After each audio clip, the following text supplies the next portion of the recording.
Welcome to a webinar about understanding BC's Personal Information Protection Act, or PIPA for short.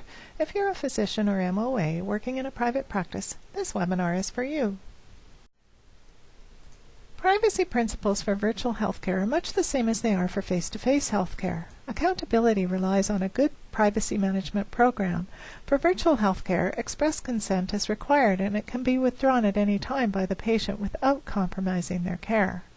The purpose for the information provided by the patient is obvious. Only necessary information is collected. Personal information is used only for purposes the patient is aware of, and they're informed of who can access their information. Disclosure stays within the circle of care or extends to third parties under an information sharing agreement. Retention is in accordance with the college standards and guidelines and applicable laws. Safeguards, accuracy, and accessibility come with some data management challenges in terms of storage, maintenance, and retrieval. Transparency of policies and procedures, and a process for recourse through a complaint handling and breach management practice. There are some inherent physical challenges in providing virtual healthcare. Physical security is challenging because patient environments are not controlled, and incidental disclosure may occur without consent. It's up to the physician to make sure patients are aware of this. Communications within the circle of care is challenging too. Masking a patient's unique identifiers when communicating with a health authority whenever feasible is recommended.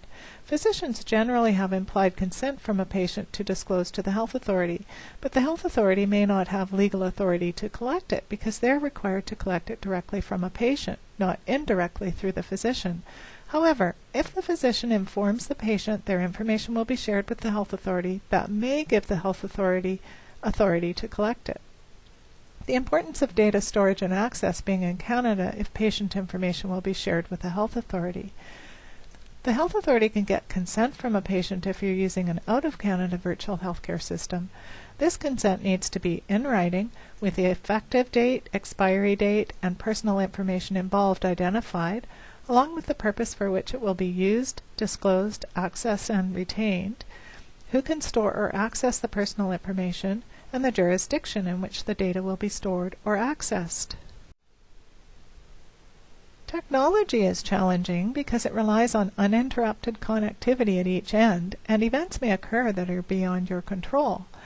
Using industry-standard encryption in the transmission of data and keeping it up to date is important to avoid interception by unauthorized parties.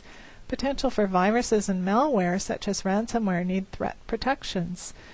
Security and connectivity for a proliferation of health monitoring apps is hard to manage, and technological capabilities of the patient may not be compatible or may pose security risks.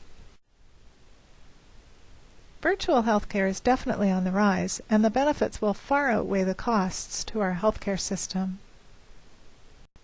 Links to these resources are in a PDF document on the Webinars page of the Privacy Toolkit.